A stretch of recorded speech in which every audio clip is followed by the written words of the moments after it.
It started with the mirror. At least, that's what Emily would later insist to herself when she tried to make sense of everything that happened afterward. She was 28, practical, a teacher who prided herself on logical thinking, on shaping her world through routine and discipline. But logic had little defense against the slow, creeping disturbance that began one evening in late October in her rented apartment on the fourth floor of an old brick building. The mirror wasn't special. It had come with the apartment, an antique-looking full-length piece framed in dark wood, positioned in the bedroom opposite her bed. The glass was slightly warped in a way old mirrors often are, the surface softening her reflection just a little, as if it were trying to flatter her by smoothing out imperfections. She'd lived with it for nearly a year and had stopped noticing it the way one stops noticing the hum of a refrigerator or the creak of pipes in the walls. Until that night, Emily had been grading papers at the small desk by her bed, the mirror half visible in her periphery. At first, nothing seemed out of place, but then she caught the subtlest flicker. She looked up, thinking maybe a car passed outside, headlights flashing across the glass. Nothing. The mirror reflected her bedroom, still and ordinary. The bed with its neatly folded blanket, the stack of books on the nightstand, the soft amber glow of her desk lamp. She lowered her head again, pins scratching across paper. But when she looked up minutes later, she froze. Her reflection had not lowered its head. Her own body sat at the desk, pen moving across a page, but the version in the mirror stared back at her, eyes fixed and unblinking. A cold ripple ran down her spine. She blinked rapidly, rubbed her eyes, leaned closer. The reflection blinked now, as if catching up, as if realizing it had been caught in the act of something it wasn't supposed to do. Emily told herself she was overtired, that she'd been grading for 3 hours straight, her mind tricking her. Yet she couldn't shake the unease. She laughed nervously to herself, muttering, "Too much caffeine." She stood, stretched, and glanced deliberately at the mirror again. The reflection moved with her this time, stretching in sync, no delay, no discrepancy. Everything normal. She shook her head, embarrassed at her own nerves, and went to make tea in the kitchen. But that was only the beginning. The next night, the mirror repeated its strange betrayal. She'd been scrolling through her phone in bed, the screen's glow lighting her face, when she saw in the corner of her eye that the reflection's hand lowered the phone before she did. It was subtle, a fraction of a second, a barely noticeable gap. But it was there. She tested it, raising her hand, lowering it, turning her head. Each time, her reflection seemed almost sluggish, as though it were lagging behind reality. She tried to dismiss it again, but the human brain is wired to notice inconsistencies in faces, in movement, in the familiar. And soon, Emily found herself unable to look away from the mirror for long. She would glance at it while brushing her teeth, while dressing, while entering or leaving the bedroom, always with a tight knot of expectation in her stomach. Some days, the reflection behaved perfectly. Other days, it didn't. The worst was when she caught it watching her. One Saturday morning, she woke to find herself lying in bed, staring at the ceiling. She turned her head toward the mirror and gasped. Her reflection was already turned toward her, already watching, with a faint, knowing smile on its lips. She sat up sharply, heart hammering, eyes fixed on the glass. At once, the reflection sat up too, the smile gone, movements aligning once more with hers. But that tiny sliver of difference, the fact it had anticipated her, lodged itself like a splinter in her mind. Sleep became difficult after that. Emily took to draping a blanket over the mirror at night, convincing herself it was childish but necessary. Yet sometimes she woke in the dark, sensing eyes on her, and found the blanket on the floor, always neatly folded. Her friends noticed her unease. Over dinner one evening, her best friend Claire frowned and said, "You've been distracted lately. Everything okay at work?" Emily hesitated. She didn't want to sound insane. But the words tumbled out. "I think there's something wrong with the mirror in my room." Claire laughed, at first lightly, then more carefully when she saw Emily wasn't smiling. "What do you mean, wrong? It doesn't always match me." Sometimes it moves before I do, or it lags behind, and sometimes I think it watches me when I'm not looking. Claire blinked, trying to keep her face neutral. Maybe it's just the old glass. They warp, play tricks on the eyes. Emily nodded quickly, pretending to agree. But she could tell from a flicker in Claire's eyes that her friend was unsettled too. That night, Emily lay awake staring at the ceiling, the mirror covered again, her nerves thrumming. Around 3 a.m., she heard the faintest sound, fabric sliding. She turned her head, dread pooling in her stomach. The blanket had slipped to the floor again. The mirror was uncovered, and her reflection, barely visible in the dark, was sitting up in bed, staring directly at her. Emily couldn't move. Her breath caught in her throat. She told herself she must be imagining it, half dreaming. Slowly, she forced her arm upward, pinching her own skin. The figure in the mirror didn't move. It stayed sitting up, its head tilted at an unnatural angle, watching. Finally, with a shaky gasp, Emily leapt from bed, seized the blanket, and threw it back over the glass. She left the light on the rest of the night. By the time dawn came, she convinced herself it had been a dream. Yet the fear clung to her, a sticky residue she couldn't wash away. She considered moving the mirror out of the apartment entirely, but when she tried to drag it toward the door, she found it heavier than it should have been. The wood frame bit into her palms, the glass seeming to resist her pull, as though it belonged exactly where it was. After nearly dropping it, she gave up, panting, heart racing. For days, she avoided the mirror entirely. She dressed in the bathroom, did her makeup using her phone camera, but the avoidance only made her paranoia grow. Sometimes, while passing the bedroom doorway, she felt something inside watching her. One night, she finally worked up the courage to peek. The mirror was uncovered again. She hadn't touched it all week. This time, the reflection wasn't watching her. It wasn't even sitting on the bed. It was standing at the edge of the glass, as though pressed against it from the inside, hands flat against the surface, eyes wide and unblinking, lips moving soundlessly. Emily's breath stuttered in her throat.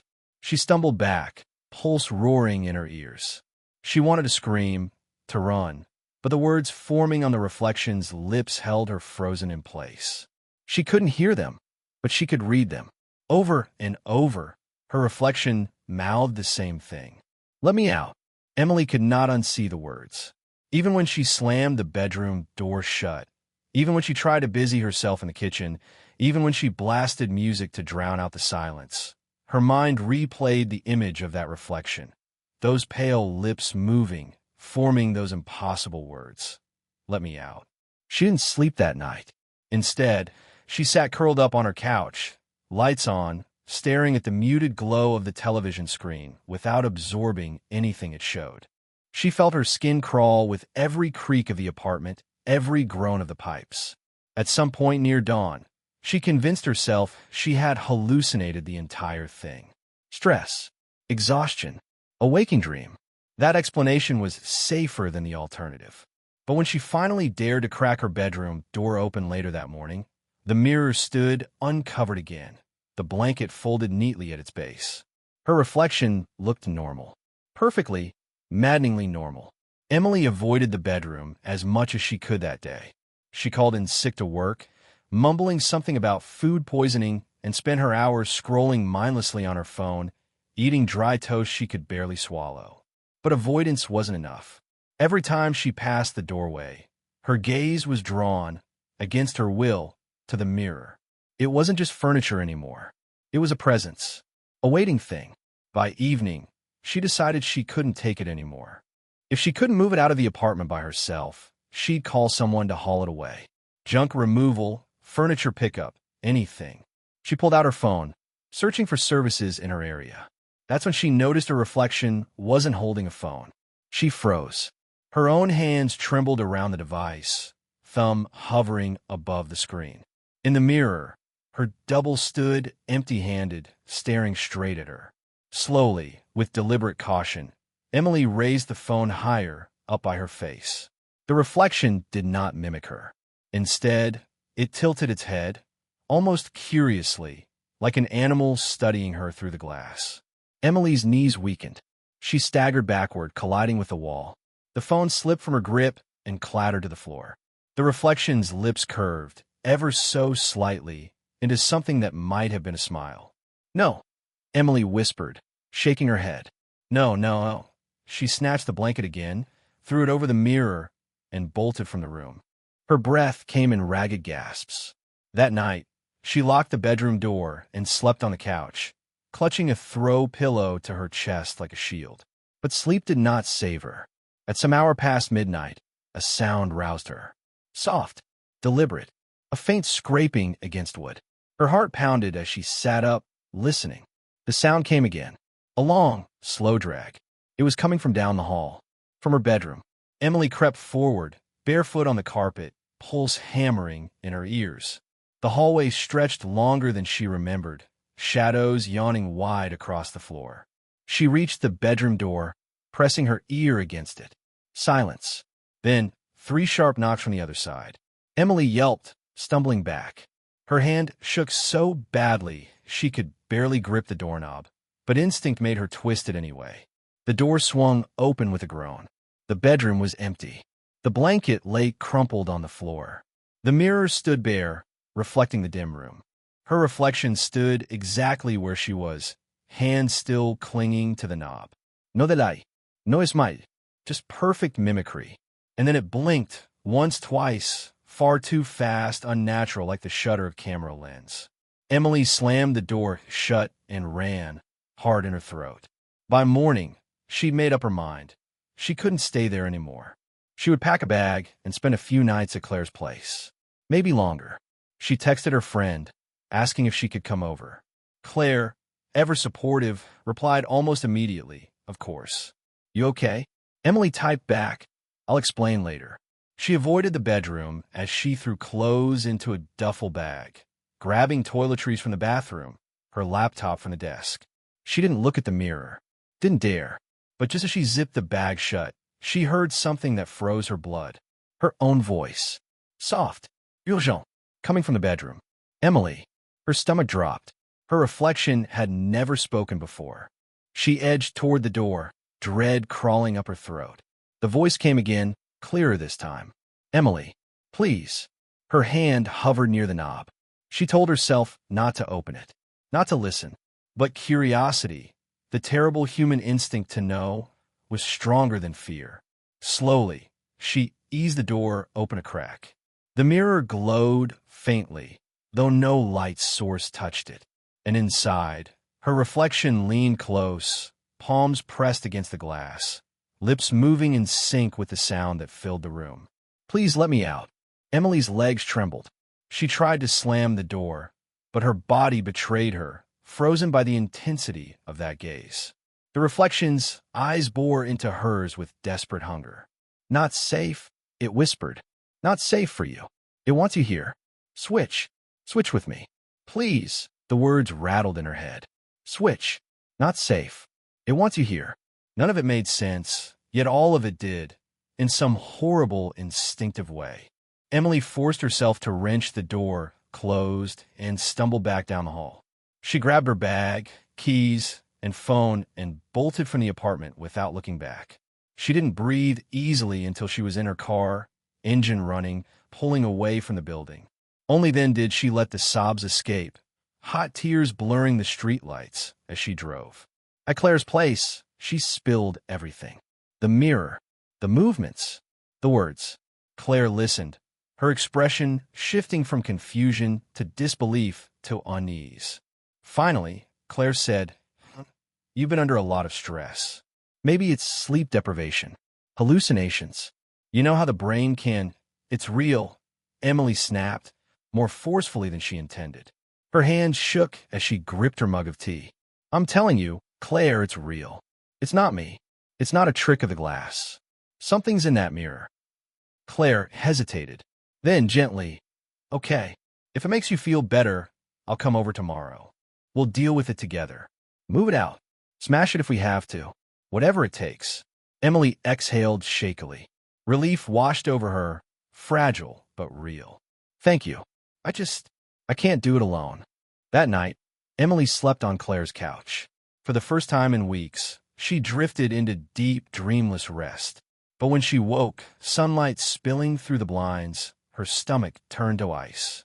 On the far wall of Claire's living room, across from the couch where she lay, hung a small decorative mirror, and in it, her reflection was already awake, watching her, smiling. Emily's scream tore through the quiet morning, jerking Claire awake from the bedroom. She came rushing into the living room, hair tangled, eyes wide with alarm. "What is it? Emily, what happened?" Emily's arm shot out, finger trembling as she pointed to the wall. "The mirror," she gasped. "Look, it was smiling at me." Claire turned, brow furrowing. The mirror on her wall was small, round, framed in bronze. It reflected only what it should: the couch, the room, Emily herself, sitting upright, pale and shaking. Nothing unusual. Claire crossed the room, inspecting the glass. "It's just a mirror, Em." "No," Emily whispered, clutching the blanket tight around her shoulders. "You didn't see it. It was already awake, watching me." And it smiled. Claire's expression softened with sympathy, but there was worry in her eyes too. She crouched beside the couch, resting a hand on Emily's arm. "You're exhausted, sleep-deprived. That mirror in your apartment, it got in your head. You're seeing things now because you expect to. It's like when you watch a scary movie and then every shadow looks like a monster." Emily shook her head violently. "No, this isn't in my head. It followed me here." Claire's hand squeezed her arm. "We'll go to your apartment today, okay? Get rid of it. Once it's gone, maybe you'll feel better." But Emily wasn't so sure. As the hours passed, she found herself glancing at the small mirror again and again. At first, it showed her normally. But once, when Claire left the room, she caught a flicker of movement in the corner of her eye. The reflection lingered a moment longer than it should have, as though reluctant to fall in line. That was enough. She couldn't bear being near it. She turned the mirror face down against the wall, heart pounding, hands clammy. Claire returned, arching an eyebrow. "You're really spooked, huh?" "You don't understand," Emily whispered. "It's not just a mirror. It's all of them." Claire tried to hide her concern, but Emily saw it plain as day. She didn't care. She knew what she'd seen. By afternoon, they drove back to Emily's apartment. Claire carried a toolbox from her trunk, determined to dismantle or destroy the bedroom mirror once and for all. Emily followed reluctantly, dread knotting her stomach tighter with each step toward the building. Inside, the apartment smelled stale, as though it had been sealed off for years, though she'd only left the night before. The air felt heavy, oppressive. When they entered the bedroom, the mirror stood uncovered, gleaming faintly in the dim light. Emily froze in the doorway, unable to move closer. Claire, more practical, marched right up to it, hands on her hips. "Looks like a piece of junk to me," she said. She grabbed the blanket from the floor and threw it back over the frame. "Okay, help me lift it. We'll haul out." But when they tried, the mirror resisted again. It was heavy, far too heavy for its size. The glass seemed to anchor itself to the floor, refusing to budge. They strained, sweat prickling, muscles burning, but it didn't shift an inch. "Seriously?" Claire muttered, breathless. "What is this thing made of?" Emily whispered, "It doesn't want to leave." Claire shot her a look, but didn't reply. Instead, she crouched, rummaging in her toolbox for a hammer. "Fine. If it won't move, we'll smash it." Emily's chest tightened. "Wait," but Claire had already swung. The hammer crashed against the glass with a sharp crack. The sound rang out metallic wrong. Instead of shattering, the surface rippled like water, distorting Claire's reflection into a grotesque blur. Claire stumbled back, eyes wide. What the ripple stilled, the glass smoothed. The reflection stared back at them once more. Only now, there were two Emilys. One stood beside Claire, shaking, alive and real. The other stood inside the mirror, palms pressed against the glass, eyes wide with panic. Claire froze, hammer clutched in her hand. "Emily," she whispered, "what am I looking at?" Emily couldn't speak. Her throat constricted, words strangled by terror. The Emily in the mirror pounded against the surface, mouth moving silently. "Help me. Help me." Claire's face drained of color. "Oh my God." Then the mirrored Emily's lips shifted. Her voice rang out clear and sharp, though her mouth inside the glass didn't move in time with the words. "Let me out, please. It has her. That's not Emily." Claire's eyes flicked to the real Emily, horror dawning in her expression. "What? No!" Emily cried, clutching Claire's arm. "Don't listen. That's the thing. That's not me." The mirror, Emily screamed, soundless but violent, fists pounding harder against the glass. The room vibrated with the impact. Claire's grip on the hammer tightened. She stared between the two Emilys, panic warring with reason. This is impossible." "Claire, please," Emily begged. Tears streaked her face. "It's lying. It's trying to trick you." The mirror, Emily mouthed again, frantic. "It's not me. It's not me." Claire staggered back, caught between them, trembling. The hammer slipped from her fingers and hit the floor with a dull thud. And then the light in the room shifted. The reflection of Claire in the mirror slowly turned its head, not in sync with her, not matching her movement. It turned to look at Emily and smiled. Claire gasped. "Oh my God, it's true. It's—" Her words were cut off by a deafening crack. A jagged fissure split the glass from top to bottom. The mirrored Emily screamed soundlessly, body distorting as the surface warped around her. The real Emily clutched her ears, the sound reverberating through her skull. The glass pulsed once, twice, then fell silent. The reflection was gone. Only the two of them remained in the room, gasping, pale, shaking. Claire's voice trembled. "We need to get out. Now." Emily nodded numbly. They grabbed her bag and fled the apartment, leaving the cracked mirror behind. Outside, the sky had darkened, heavy clouds rolling overhead. The air felt thick, electric, like the moment before a storm breaks. As they reached the car, Emily glanced at the building one last time. Through the fourth-floor window of her bedroom, she saw it. Her reflection, standing at the glass, watching her go. The drive back to Claire's place was nearly silent. Emily sat in the passenger seat, eyes locked on her own reflection in the side view mirror. She couldn't help it. Every few seconds she'd glance, pulse quickening, half expecting her reflection to linger, to move at the wrong time. "Stop staring at it," Claire said finally, voice tight. "You're going to drive yourself insane." "I have to," Emily whispered. "If I look away, I don't know what it'll do." Claire clenched the wheel, jaw tight. She had seen it too now. The double, the crack in the glass, the impossible movements. She could no longer dismiss it as stress or exhaustion. But that only made things worse. The world felt less safe than it had before, as though reality itself had sprung a leak. By the time they pulled into Claire's driveway, the sky had opened up. Rain sheeted against the windshield, drumming a frantic rhythm on the roof of the car. Claire killed the engine, but neither moved. Finally, Claire said, "We'll stay here. No more mirrors. We'll cover every one of them. Tomorrow we figure out what to do." Emily nodded numbly. Inside, Claire moved quickly, covering the bathroom mirror with a towel, turning the hallway mirror face down, shoving the one in her bedroom into the closet. Emily hovered near the doorway, flinching each time she glimpsed herself in glass. "See?" Claire said briskly, brushing her hands together. Problem solved.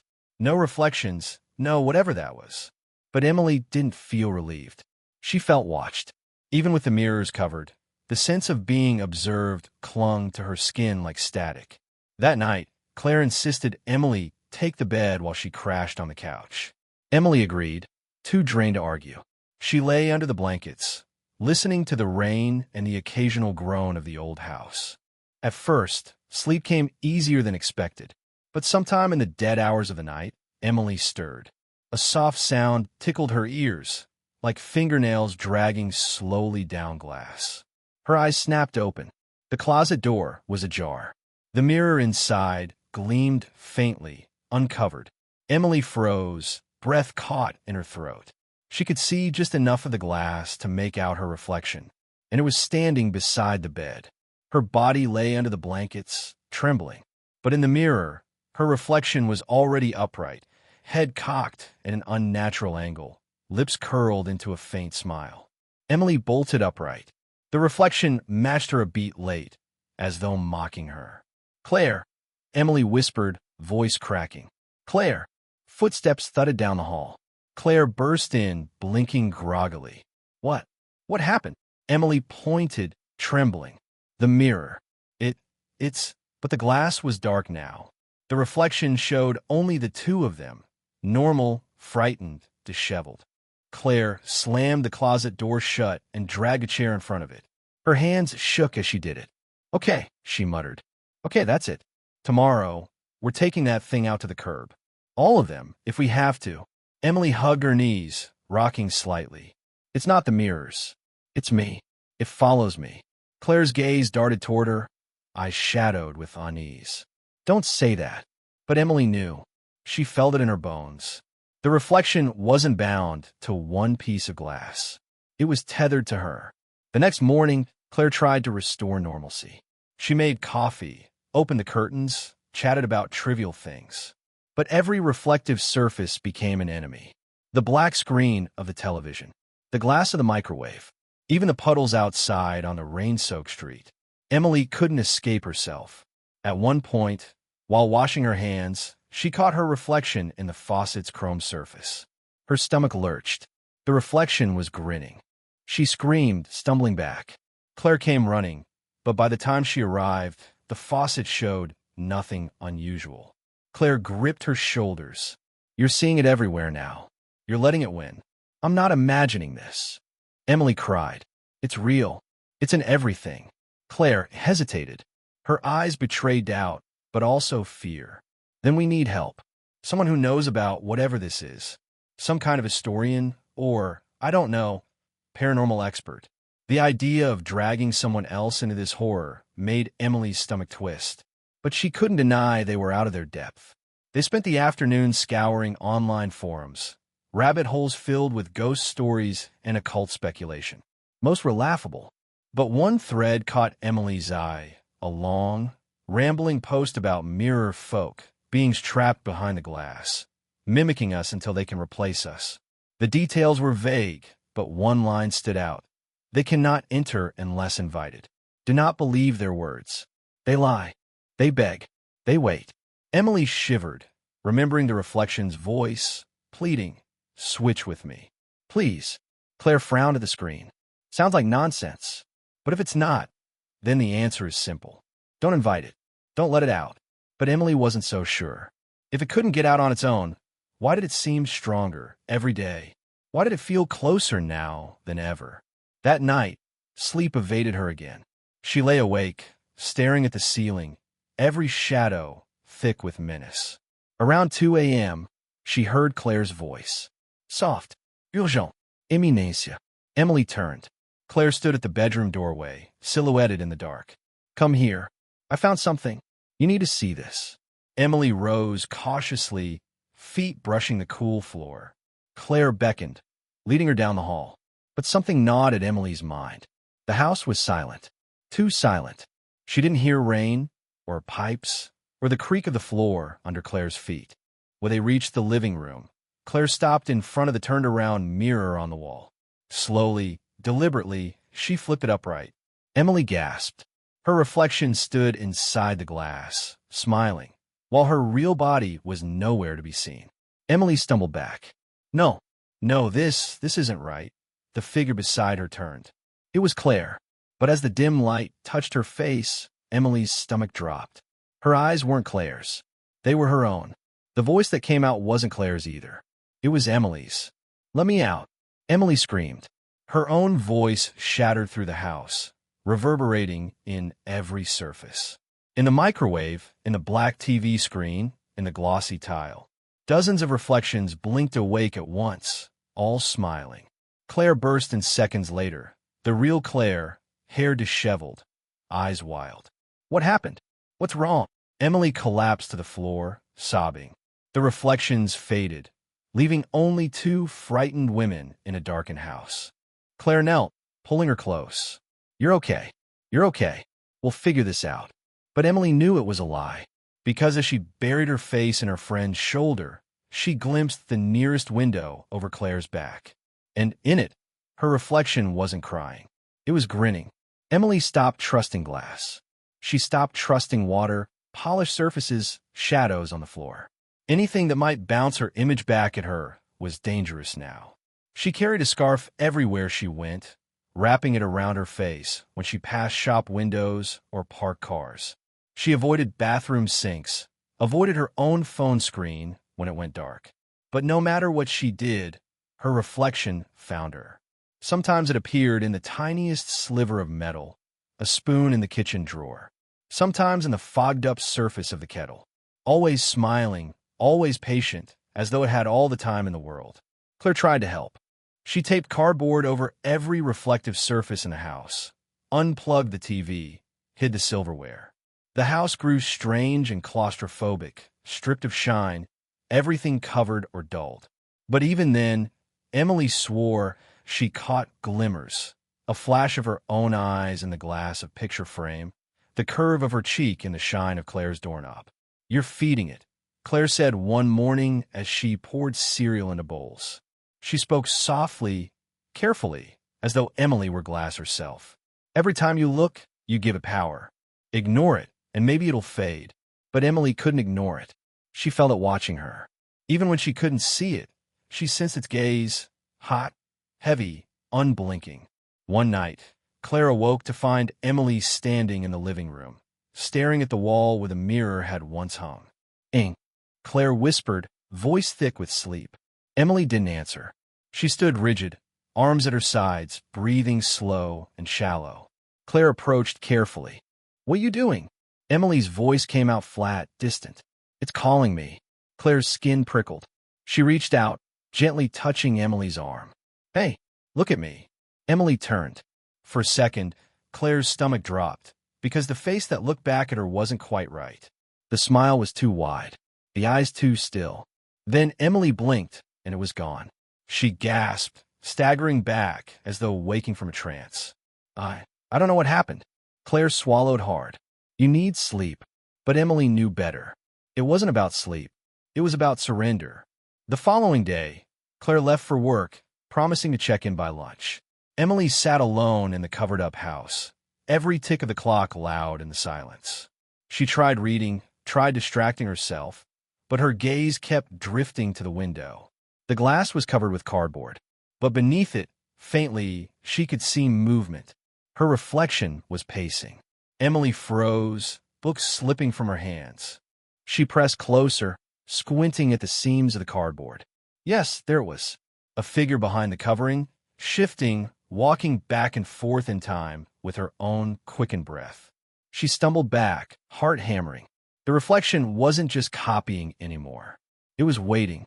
By the time Claire returned, Emily was trembling in a corner, eyes darting to every surface. "We can't stay here," Emily whispered hoarsely. "It knows where I am. It's getting stronger." Claire's face was pale, drawn. She set down her bag and crouched beside her. "Then we'll go. Somewhere without mirrors. Somewhere safe." "Safe?" Emily almost laughed, a broken sound. "There's no safe. It follows me everywhere. I can't stop it." Claire squeezed her hands. "Listen to me. You're not alone. Whatever this is, we'll fight it together." Emily wanted to believe her, needed to believe her. But even then, she saw it, in the sheen of Claire's eyes, glistening with tears. Her reflection, smiling back. That night, Emily dreamed of glass. Endless halls lined with mirrors, stretching on forever. And in each one, her reflection stood, waiting. Some smiled, some wept, some mouthed silent pleas. But one, at the end of the hall, reached out. Its hand pressed against the glass, and its lips moved clearly enough to read. "You're not real." Emily jolted awake, drenched in sweat. The words echoed in her skull, rattling her thoughts until she could hardly breathe. "You're not real." She stumbled into the bathroom, gripping the sink, staring down at the porcelain. She didn't dare look up, didn't dare face the mirror, even covered. But her head turned anyway, as though pulled by invisible strings. The towel covering the mirror was gone. Her reflection stared back. Only it wasn't hers. Its eyes were darker, hollow. Its skin too pale, lips too red. It smiled, a predator's smile, and whispered aloud, voice dripping with venom. "Did you really think you were the original?" Emily's knees buckled. She caught herself on the sink, shaking violently. No, no, I'm me. The reflection tilted its head, pitying. You only think you are, but you've been here too long. You forgot. You don't belong on this side. Emily staggered back, pressing against the wall. Stop. Stop lying. The reflection leaned closer, face pressing almost against the glass. Its breath fogged the mirror. Switch, it whispered. Come back where you came from. Let me live again. Emily screamed, hurling a glass from the counter at the mirror. It shattered against the surface, but the mirror didn't crack. The reflection only laughed. Claire rushed in, eyes wide. What happened? Emily pointed, shaking, but the mirror was covered again. The towel hung neatly across it, untouched. I didn't cover it, Emily stammered. Claire stared at her, concern etched deep. Emily, there's nothing there. Emily clutched her head, sobs racking her body. She didn't know what was real anymore. Later that night, Claire sat beside her on the bed, holding her hand. We'll find answers, she promised. There has to be a way. Someone out there has to know. But Emily barely heard her. She was staring at the darkened window, where rain streaked the glass. And in every droplet, tiny reflections smiled back at her. Emily no longer trusted herself. Every movement felt rehearsed, borrowed, as though she was only acting out someone else's script. When she raised her hand, she wondered if it was truly her choice, or if she was just catching up to a reflection that had already moved. Claire tried to keep her grounded. She cooked, she talked, she filled the silence with reminders of the ordinary. But Emily could feel it between them, a growing tension. Claire was starting to doubt, starting to wonder which Emily she was protecting. On the third night after the bathroom incident, Emily woke to the sound of glass shattering. She bolted upright, heart pounding. Claire's room was dark, the door ajar. From the hallway came a faint, crystalline crunch, like footsteps through broken shards. Claire, Emily whispered. No answer. She rose slowly, every nerve on fire. Her bare feet touched the cold floor, and she crept toward the sound. The living room light flickered on. Emily froze in the doorway. Claire stood before the wall where the mirror had once hung, shards of glass scattered around her feet. She was bleeding, thin rivulets across her palms, where she had smashed the mirror barehanded. But her eyes weren't hers. Emily's breath caught. Claire turned slowly, lips curling into a smile that was both hers and not hers. Finally, Claire's voice said, but it wasn't Claire speaking. It was the thing behind the glass, wearing her mouth, borrowing her tone. Emily staggered back. No, you're not, shoo. The voice was gentle, almost tender. It doesn't matter. You'll see soon enough.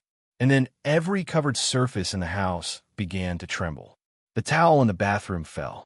The cardboard on the windows buckled. The black TV screen flickered to life. One by one, every reflection woke up, dozens of Emilys, dozens of Claires, grinning, weeping, pounding against invisible walls.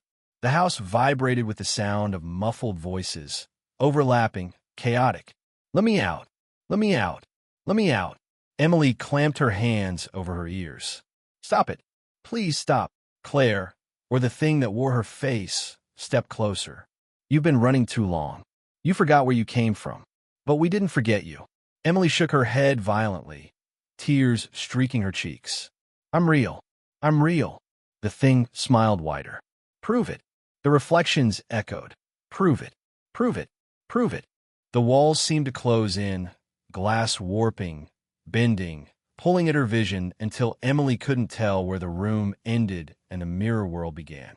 She stumbled, disoriented, every surface now a portal, every reflection a trap. Claire lunged, grabbing her wrists.